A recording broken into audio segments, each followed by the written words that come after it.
Hi guys! Welcome to my vlog! First of all, download the PayPal app as you can see on the screen. And after, verify your account to ensure a smooth process for requesting money from your Tabi limit using this application. Reminders only guys, this tutorial video is exclusive for Tabi users only who already have a Tabi limit in their Tabi application. Additionally, you need to be subscribed to Tabi Plus to avail of the cash loan using your Tabi limit. Otherwise, your request will be declined. You can find your Tabi Plus account in the Tabi app. If you don't see the Tabi Plus button or option, it means you are not yet eligible for the cash loan that I will be demonstrating to this video. Without further ado, here is the tutorial video. After installing and signing up, go to your PayPal account. If you see the three lines that I highlighted, click on them because that's where you'll find the request money button. Once you click the request money button, your contacts who already have PayPal accounts will appear, same like on the screen. So when you request money, make sure the person you're requesting from already has a PayPal account so their name shows up in your contacts. If they don't have an account yet, ask them to create one before you start requesting money. After clicking on their account in your contacts, a dollar icon will appear. This is where you enter the amount you want to request from their PayPal account. For example, I requested $220 from my friend. So here's the video guys. So here it is guys, the account of my friend. As you can see, the request received status shows $220 as pending. Just click on it to proceed. Once you click, this screen will appear. So click on the pay option, then the blue box with the arrow to move to the next step. That box guys. If you already have a linked personal account like the one shown here, click on it. If not, click the small arrow on the side of the box to proceed and choose what payment method you'll use to pay or send the requested money to the PayPal account. Clicking the arrow, this screen will appear. Click add a funding source and the credit card option will appear. As I always mention in my vlogs, the details you need to enter in the card number section are your Tabi card details, including its expiration date and CVV, not your personal bank account details guys, okay? Where you will find your Tabi card details, you can find them directly in your Tabi app. Just to clarify, even that's my friend's PayPal account, I use my Tabi card there so the money I borrow will be deducted from my Tabi account. After you link your Tabi card, this is what will appear on the screen.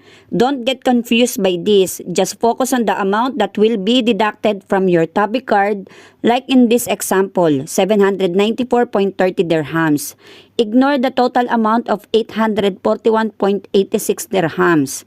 Always base your calculations on how much will be deducted from your Tabi limit and how much will be credited to your personal bank account after withdrawal, so you'll know the total transaction fee.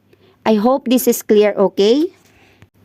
After that guys, click the send button to borrow the money. So there it is, I successfully transferred $220 from my friend's PayPal account to my account using the Tabi card I linked. Now let's check if it has been credited to my PayPal account.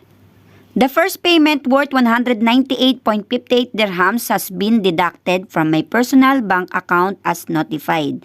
Just a reminder, for every transaction you make, the first payment will automatically be deducted when you borrow using Tabi. So make sure your personal account has enough funds for the initial payment. Otherwise, the transaction won't be approved. Let's go back to my account to check if the money has been transferred. So there it is. The $220 sent to me became $212.22. The difference is the transaction fee. Since Auntie Ja already had $4.53 in my PayPal account, that amount will be added to the $212 I received.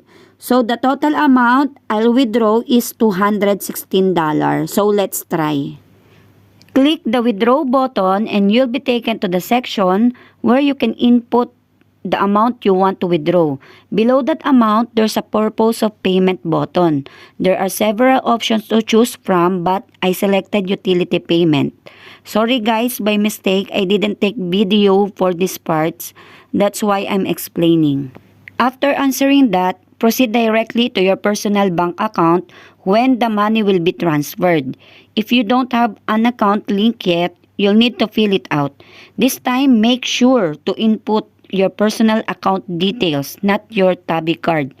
Reminder guys, if you transfer under 750, you have a transaction fee worth 11 dirhams. So make sure above 750 dirhams, so no additional transaction fee.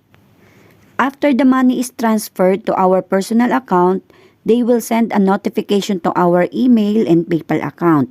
Since we process it on a Friday, the money will take longer to arrive. It will be credited by December 10. Usually, it only takes 1 to 2 business days. Take note, the amount will be credited in dirhams, not dollars. Before you try my tutorial, please guys, wait for my feedback in the comment section to confirm if the money successfully reached my personal account. So, I can prove that is 99.9% legit. If my tutorial video helped you, please like, share, and subscribe for more updates. Bye guys!